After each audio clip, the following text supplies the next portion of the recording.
Assalamualaikum warahmatullahi wabarakatuh. Selamat sore sahabat semua dimanapun sahabat berada. Semoga senantiasa sehat dan dimudahkan Allah segala urusannya.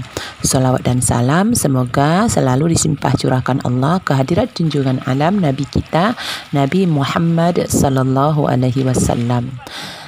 Baik sahabat semua, sore hari ini saya sedang duduk di pinggir pantai menikmati udara sore dan angin yang bertiup sepoi-sepoi. Sambil menatap ke laut lepas dan memandang perahu yang digerakkan oleh angin ke kanan dan ke kiri. Saya teringat saat-saat kecil saya dulu. Waktu itu masih berada di kampung, sebuah desa kecil di daerah Pariaman, Sumatera Barat, Indonesia. Biasanya sore-sore hari begini saya sudah bersiap-siap untuk pergi ke tempat mengaji. Amak saya serta nenek saya sudah mempersiapkan segala sesuatunya untuk saya pergi ke tempat mengaji. Nah, saya sudah mau berangkat sekitar jam 5 atau jam 5 kurang sedikit lah. Dan akan sampai di tempat mengaji itu sekitar jam 5.20 atau setengah 6. Karena jarak antara rumah saya dengan tempat mengaji itu agak jauh. Karena waktu kampung saya itu daerah sepi, jadi penduduknya masih sedikit. Jadi rumahnya jarak-jarak sekali.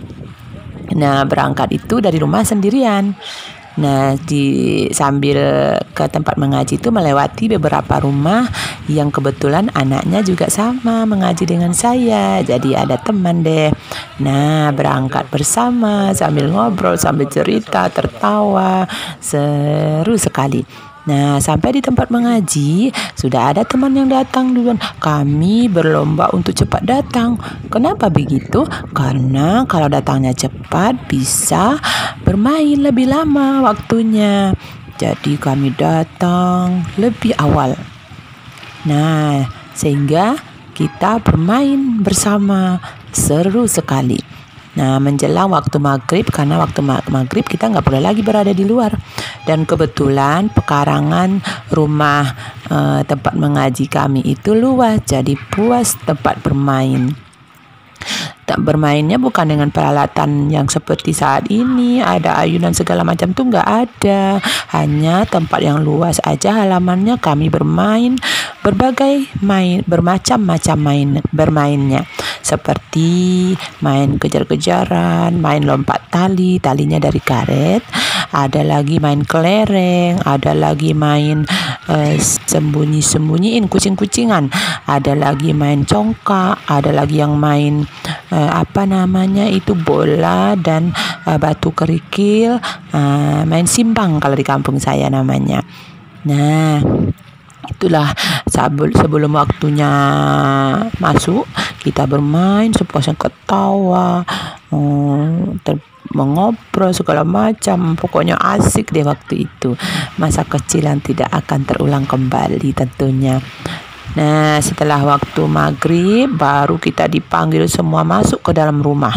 Tidak ada lagi yang bermain di luar, karena di luar gelap, kan tidak ada listrik waktu itu. Lampu kita hanya lampu yang pakai botol diisi dengan minyak tanah, lalu ada sumbunya. Dinyalakan api di atas sumbunya, itulah lampu penerang kami. Tidak ada listrik seperti saat ini. Nah, mulai setelah sholat maghrib baru kami mengaji satu persatu, dipanggil oleh guru ngaji sampai selesai. Nah, setelah selesai semuanya mengaji, baru waktunya istirahat.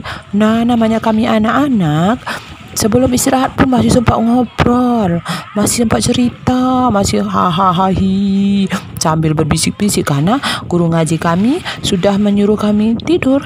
Tentu nggak boleh bising lagi. Tapi ada saja di antara kami yang masih asik berbisik-bisik, ngobrol, cerita, sampai guru ngaji mengingatkan, ayo sudah jam 9, nggak ada lagi yang ngobrol, yang bangun, cepat tidur, besok mau sekolah, nanti kalian terlambat bangunnya.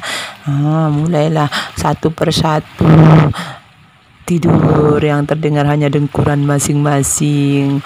Nah, paginya kami dibangunkan lagi jam 5. Bangun jam 5. Nah, setelah bangun kami disuruh pergi ke tepian, kalau di kampung saya namanya tapian mandi.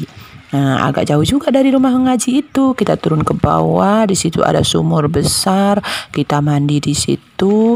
Setelah mandi baru sholat, baru pulang ke rumah masing-masing, bersiap-siap untuk berangkat sekolah. Nah, sahabat semua, di kampung saya itu tempat mengaji tidak hanya satu. Ada beberapa rumah yang menyediakan rumahnya untuk tak jadikan tempat mengaji, dan gurunya pemilik rumah itu.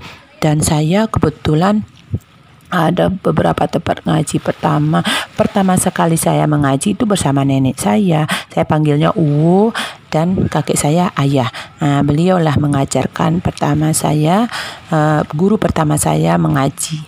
Didampingi tentu saja ada amak juga di rumah sama abak saya, tetapi yang mengajarkan saya adalah Ayah dan Uwo terutama.